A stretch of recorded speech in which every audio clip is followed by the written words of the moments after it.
Hello, Brother Gabriel at sa lahat ng mga nanonood sa ating programa. Ano ba ang ating tatalakayin ngayon, Brother Gab? Yes, meron tayong tatalakayin ano, parang breath of fresh air 'to para sa'kin ano.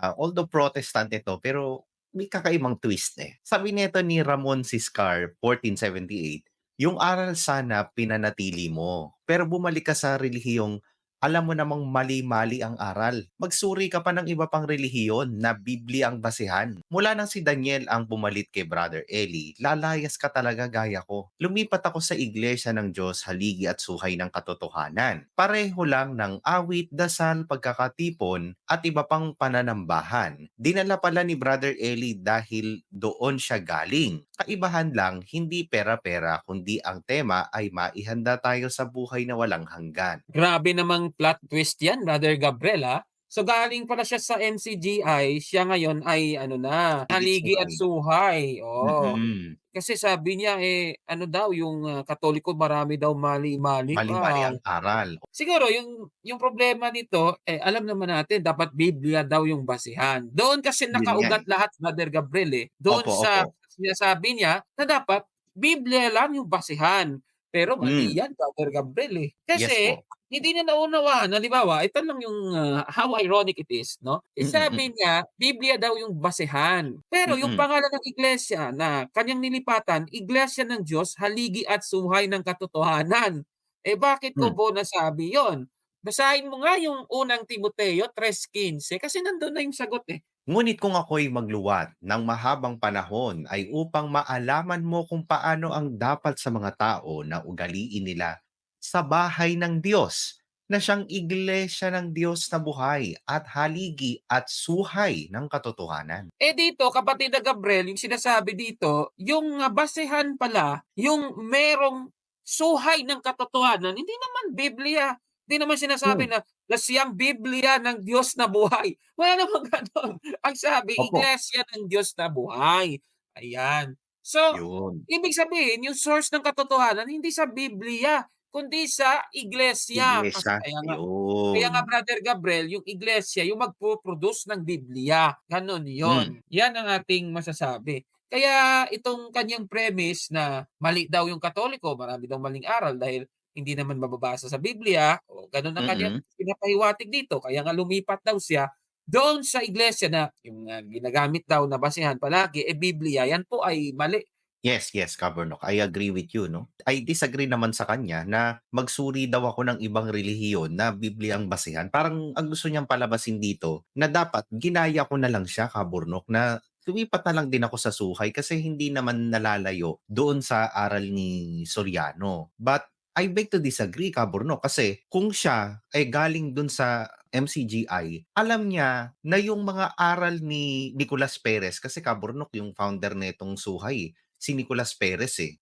Pinagkokontra yan ni Soriano, eh, Kaburnok, eh. So, naka-define na dun sa loob ng MCGI na yung karamihang aral ni Nicolas Perez, kinontra na ni Soriano, binago na yun. Kaya nga, ang pananaw lagi sa loob ng MCGI, si Soriano ay binigyan ng kaloob ng Diyos, ng katotohanan, yung pangangaral ng katotohanan. Kaya hindi maganda para sa akin na babalik ako doon sa ano, sa Haligit-Suhay.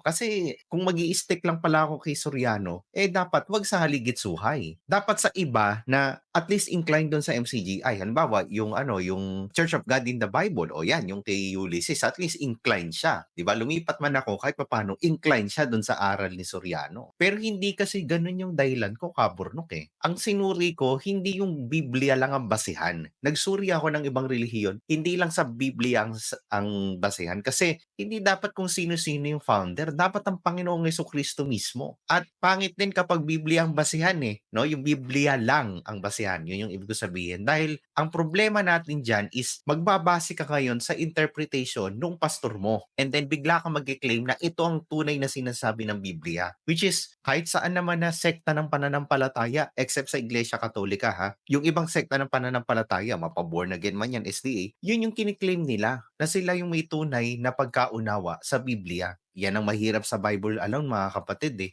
Yan ang naging problema.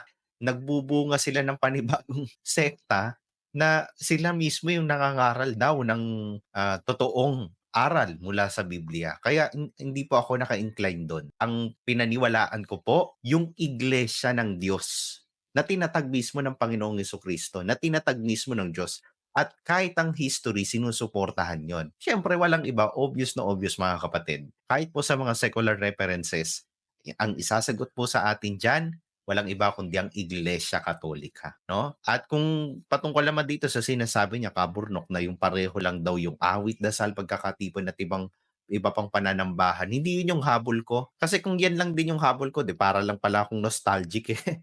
Parang nano-nostalgic lang ako, or para bang na yun kasi nakasanayan ko, konti lang ang magiging adjustments. Hindi dahil sa nakasanayan, hindi dahil sa adjustments, hindi dahil sa similarities. Ang mahalaga sa akin, yung magawa ko yung, alam niyo po kung anong tawag doon mga kapatid? Liturhiya. Yung liturgy. At yun yung unique dito sa Iglesia Katolika. Meron tayong tinatawag na liturgy o yung pampublikong pagsamba sa Diyos na ating sinusunod na hindi pa naitatatag kahit itong Haligid-Suhay. Kasi mas matandang Iglesia Katolika kaysa sa Haligid-Suhay mga kapatid At kahit hindi pa masuportahan ng Biblia, granting without accepting, kasi hindi naman maniniwala tong si Ramon Siscar sa akin Granting without accepting na hindi man susuportahan ng Biblia, lahat ng liturgy o yung lahat ng liturgical na nangyayari sa loob ng misa o nangyayari sa loob ng pagsamba sa Iglesia Katolika, nananatiling totoo yon. Kasi hindi tayo naka-stick sa Bible alone. Naka-stick po tayo sa divine revelation ng Diyos. At ang divine revelation ng Diyos ay ang Biblia at sagradong tradisyon or sacred tradition. Ayun, dun ako nag-stick mga kapatid. At ang kagandahan po dito sa pananaw po, no, ng ating simbahan, meron tayong tinatawag na magisterium. Hindi tayo nakaasa sa iisang guro o iisang tao, no? Walang monopoly ng idea sa atin na para bang kagaya nung sa MCGI, naka-stick lang sila sa pananaw ni Daniel Rason. Pag namatay si Daniel Rason, halimbawa pinalitan ni Danny Navales, naka-stick na ngayon sila sa pananaw ni Danny Navales. Lolokohin na lang nila yung sarili nila na, mas nag-improve yung aral ni Danny Navales kaysa di ka kay Daniel Rason. Kung mamatay man si Daniel Rason, mga kapatid. Pero one thing is for sure, ganun yung nangyayari sa estado ngayon ni Daniel Rason dun sa MCGI. Kasi binabago niya yung aral ni Soriano. At hindi nakataka-taka yun kasi ganun din naman yung ginawa ni Soriano. Binabago niya yung aral na natutunan niya kay Nicolas Perez. Kaya po, hindi na po logical para sa akin, or hindi maganda po para sa akin na babalikan ko yung parang may similarities lang sa aral ni Soriano. Hindi ko din po ginawa yung sinabi niya, yung sa bandang una, no? Yung sinabi ni Ramon Siscar na yung aral sana pinanatili mo. Paano ako mananatili? Hindi nga ako nananampalataya. Hindi na ako nananampalatayang si Soriano ang sugo ng Diyos. Aral niya yun Aral sa kanila yun. At yun ang renown dun sa MCGI. Nagsisinungaling na lang sila kapag dininay pa nila yan. Next is yung MCGI, yung totoong iglesia na umanib sa iglesia sa Biblia, no? Hindi ko din po yung pinanatilihan. Madaming mga aral po ang MCGI na hindi ko na po pinanatilihan. Ngayon, kung magbabanggit sila dito ng mga general Bible verses such as yung pag-ibig sa magulang, pag-ibig sa kapwa, no, pag-ibig sa Diyos, kahit naman anong sekta ng pananampalataya, ganun din naman, di ba? May aral din ng ayunsing pag-ibig sa kapwa. Ang Haligid-Suhay, may pag-ibig sa kapwa din na aral. Ang born again, may pag-ibig din sa... Napaka-general.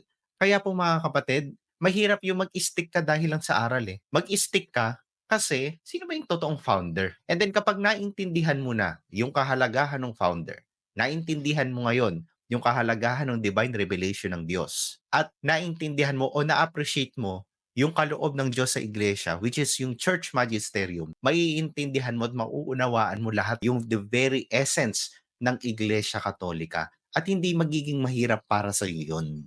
Kaya ako po, hanggang ngayon, hindi naman po ako nagsisisi na bumalik dito sa Iglesia Katolika. So kung ang pananaw mo, kapatid na Ramon Siscar, ay mali-mali ang aral ng Iglesia Katolika, I'm very sorry to say, hindi na po mahalaga sa akin yun. At kahit naman ano ang sabihin ko, hindi ka maniniwala sa akin. Di ba?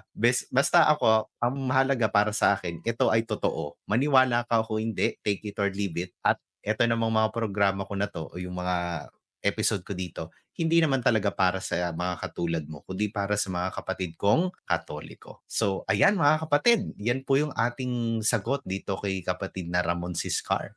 At sana po ay meron po kayong natutunan at lalong nakapagpatibay po ng pananampalatayang Katoliko. No? Stick lang tayo dito sa Iglesia Katolika. Manatili tayo dito hindi dahil sa aral, hindi dahil sa tao, hindi dahil sa kagandahan ng simbahan natin or kung gaano nakatagal ang simbahan natin. Manatili tayo dito kasi ito yung tatag ng Panginoong Kristo. Okay? Maraming maraming salamat po sa Diyos mga kapatid. Ako po yung lingkod, Brother Gabriel de Guzman, together with my partner Kabornok ng Factbusters PH. Ingatan nawa po tayong parati ng ating Panginoon.